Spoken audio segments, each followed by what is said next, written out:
I want to thank you all for being here today. My name is Donna Colorio. I served on the Worcester School Committee from 2011 to 2013. I've been an adjunct psychology professor at Quinsigamond Community College and an MTA member for the last 22 years. And most importantly, I am a mother of 3, with my last daughter attending a Worcester high school. A group of citizen activists and legislators opposed to an initiative ballot question campaign today to restore the state's pre-2010 educational standards. I am the founder of an advocacy group, Common Core Forum, and the chair of the End Common Core Massachusetts ballot question. On July 21st, 2010, 12 members of the Department of Elementary and Secondary Ed made a monumental decision. The Department of Elementary and Secondary Ed voted to accept federal dollars and totally change Massachusetts educational standards into what is now called Common Core state standards. This is wrong. I think voters should have a choice in whether to continue with these untested educational standards. Our ballot question's goal is to give the people of Massachusetts a voice in that educational decision. We can keep our public schools number one by returning to the 2010 educational state standards, or we can participate in this very unproven Common Core educational standards, which is, at best, a race to the middle. It should be our choice. After organizing over 40 state Common Core forums and listening to more than 17,000 teachers, grandparents, parents, researchers, and students voice their concerns and thoughts and opinions about Common Core and PARCC, I have come to the conclusion that Common Core and PARCC are not what the majority of people in Massachusetts want our educational standards to be. I've listened to so many frustrated teachers who are concerned about their students not being able to learn the Common Core way. It appears to me that no one is listening. We need to do something to change this, and the ballot question is my way of offering voters a choice. Governor Baker said in March, when he made his appointment to the chair of the Board of Ed, "I think it's an embarrassment that the state has spent 2 years giving educators, families, parents, administrators, and others an opportunity to comment and engage around the assessment system that eventually became the MCAS, basically gave no one a voice or an opportunity to engage in the decision that we have before us, and went ahead and executed on Common Core and PARCC." I agree with Governor Baker. The time has come to let's end Common Core.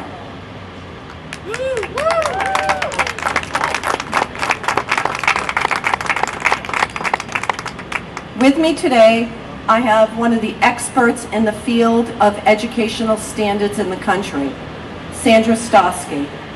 Sandra is a professor at the University of Arkansas, where she held the 21st Century Chair in Teacher Quality. She served as a Senior Associate Commissioner at the Massachusetts Department of Elementary and Secondary Ed from 1999 to 2003, where she was in charge of developing or revising the state's K-12 standards, teacher license test, and teacher and administrator's license regulations. She served on the Massachusetts Board of Elementary and Secondary Ed from 2006 to 2010, a citizen's position on the National Mathematics Advisory Panel for 2006 to 2008, and on the Common Core Validation Committee from 2009 to 2010. She's one of the 5 members of the Validation Committee who would not sign off on the standards as they were being validated. She has published extensively in professional journals and written several books. Please welcome Dr. Sandra Stotsky.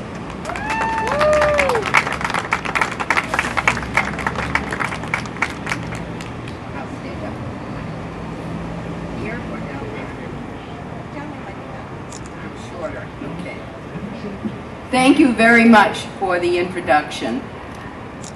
This initiative petition and ballot question that will seek to restore the pre-Common Core standards in English language arts and mathematics that this state benefited from for over a dozen years is our way of letting parents and teachers and other citizens across the state have a voice in a policy that was made by a small board of education.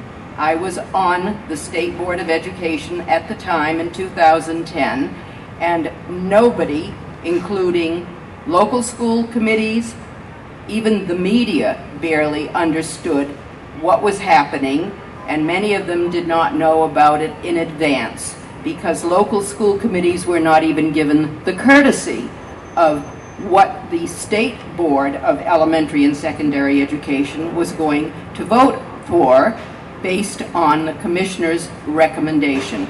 We knew we would get $250 million in Race to the Top money if we dumped our superior standards in English language arts and math, and that seemed to be the driver for it all. But we need to remember that those pre-Common Core standards put Bay State students at the very top on our national tests and on international tests that could not be manipulated or controlled either by state officials or federal officials. That was a far more authentic validation of what our kids had accomplished under a set of policies that reflected academic thinking and tests that were based on those kinds of standards, and teacher licensing regulations and licensure tests that also reflected those standards, because all three pieces had to be in place. And what we're trying to do through this ballot initiative is to take the first step and restore those first-class pre-Common Core standards in English and math that put our kids right at the top, grades 4 and grade 8, and on NAEP, National Assessment of Educational Progress tests, from 2005 on, 5 consecutive sets of tests. And Bay State kids were on top. Those standards weren't perfect and the tests weren't perfect, but they were far better than almost anything else out there in the rest of the country, and they were as internationally benchmarked as we could make them at the time.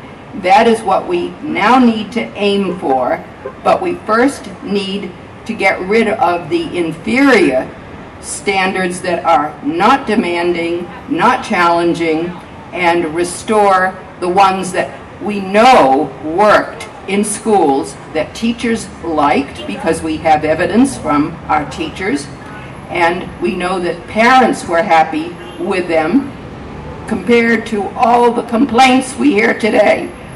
So on the next election, parents and teachers are going to have a chance to tell Governor Baker and Secretary of Education James Pizer and the current Board of Education, headed by Paul Sagan, that they want to take the first step and restore first-class standards. Thank you.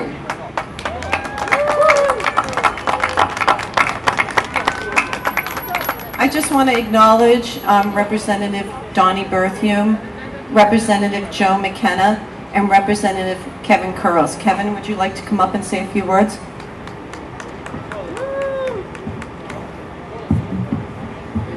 Thank you, Donna. Good morning, everybody. I come here today not just as a legislator, but also as a proud parent of a recent high school grad who's performed and done very well under our current standard of MCAS. If you take just a quick look at the history, as Donna had shared, when MCAS was designed and prior to implementation, there were 2 years of hearings before a single kid took a test. That's not what happened with Park. We've taken the test, and now we're having hearings. So I think we've got that process backwards, first of all. Second of all, the only other major point that I really wanted to make today, and why I'm supportive of this initiative, is to harken back to the old expression that if it ain't broke, don't fix it. If you take a look at our students' academic performance since the implementation of MCAS, we've led the country. That's not broken by any measurement. Now, if you take a look at the adoption of Park, initially, right out of the blocks, I believe there were 26 states signed up to participate in Park as part of Common Core.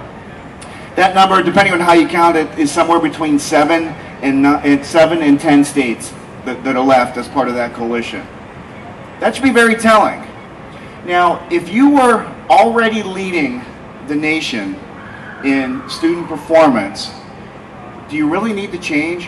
Why are we still one of the last 7 to 10 states that are part of this coalition? Recently, we've been reminded that it's not Commissioner Chester's decision as to whether or not Park is fully implemented here. As many of you know, the Commissioner also serves as the chairman of the Park Commission. Now, some indicate that, or some feel that that's a conflict of interest. I'm not here today to weigh in as to whether or not it is a conflict of interest. I believe you may have a State Ethics Commission ruling that indicates that they feel it is not. However, it is his job to recommend a standard to the board. He cannot not recommend Park to the board as he sits on the chair. Otherwise, he's invalidating the work he's done for the last several years. So given that he will be recommending Park to the board, you then have to look at what action will the board likely take. The board just recently gave Commissioner Chester a very, very positive annual performance review.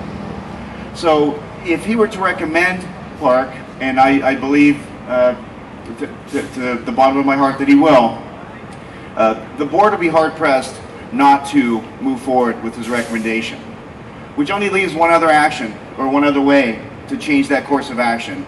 This may feel like turning the Titanic before it hits an iceberg, but we can do it with the ballot initiative, and that's why I'm on board this initiative. Thank you for your support.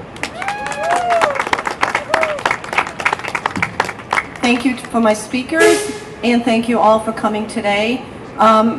Like us on Facebook and Common Core Mass, and follow us on Twitter. Thank you, everybody.